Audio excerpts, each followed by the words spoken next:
आ देखो बहिनी दीदी लोग जाई था मनकापुर बाजार आ वहाँ पैदल। बताओ क्यों ऐसा जात हुई पैदल बाजार है। सोचरन घर से निकलन तब सोचरन घाई राही मैया मिल जाई टैक्सी वैक्सी कई लिया। आ देखो टैक्सी तो नहीं मिलत बा। आ घरे कहे न जिनको वापस के लिए चलो तो कहीं जा हम नहीं जावे लेके। तो बताओ घरे शादी पड़ा है और ना आवा जाए तो कैसे कपड़ा लत्ता खरीदे चाहत आ कैसे तैयार हुआ चाँदनी के। हाँ आ हिया बड़की जीजी आ जाए दिया हुई हैजा पर रह जाए मन के सबके हर वक्त आराम करे चाहिए। गाड़ी अब्बे आपन मन हुए ता दुनिया में गाड़ी घुमई है। आ हमारे लोग कह दिया न ता नाई सुना त किला ली चली तनी भर। बड़की जीजी अच्छा धीरे धीरे पहुंचा जाई मनकापुर आ खरीदा जाई कपड़ा पड़ा। आ बड़की जीजी हम तो लिया भाई 10,000 के साड़ी आ 5,000 महीना लिया कुल मेकअप। हाँ बड़की जीजी आ तू का लिया बू आ दक्षिणा ही तू साड़ी ले लिया बू भला भाई। आ साड़ी कहाँ अब जमाना रही गए। अरे साड़ी में जाओ ना बूढ़ पुरनिया हाथी वाला ही पहिरा थी। अब जाना थी लहंगा जमाना हो गया है। आ हम तो सोचते हैं आ बढ़िया अगर नेटा वाला लहंगा में मिल जाई तो घर ले लिया। आ लखनऊ वाला बहुत चला है बहुत चला है आ बहुत सुंदर लागत है। अगर पहन लेब ना देखी ना तो पूरा जो है बिहावा मैया सब हम ही के तकी हैं चाहे दिया खिली हो। आ सही है कहती हो बड़की जीजी। बड़की जीजी हमारा मना कहता रहा कि हम ले ली जीन्स और टॉप।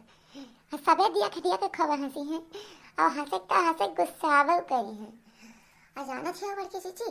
अरे दादा लखनऊ से कुल आ रही और गाँव में रहा बियाह बड़की जीजी। आ तू देखती ना बड़की जीजी तो शर्माई जाती वैसे कसम से मोटा मोटा मेहरा रुए आ जींसिया पहरे रहे से कुल दुलुर दुलुर दिखाए हिले दिखाए। तो उन्हें बड़की जीजी को पहिर कर चलाए और लागे हमारे शर्म। तब मना कहा कि कहो कही हम कहन बड़की जीजी अगर जीन्स उन्स पहिरा जाए हमारे तब तो हमारे नीक लागी हमारे दूबर पाता है।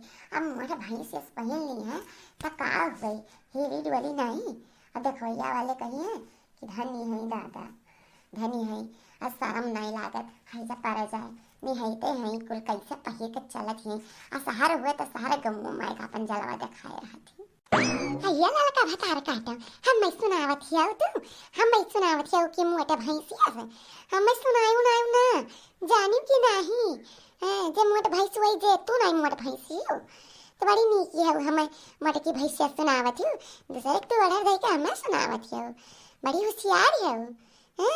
तू अपने साथे कुल जगह घुमाइबो करी और ऊपर से मोटकी भैंसिया सुनावत हो। आई जा बड़की जीजी तू धनी हो तो उसे कौनो गाँव गढ़ी बात बतावे लायक नहीं है। बताओ हम इतना प्यार से बताई थे और ये गुस्सा दिखावत ही जान पर नहीं कहे ना है। अब तुम मोटी हो तो तुम्हें चिढ़े थोड़ी चाहिए तुम्हें थोड़ी कहना अब तो कौन जींस पैंट पहने थी जन तो चिढ़ती हो जा।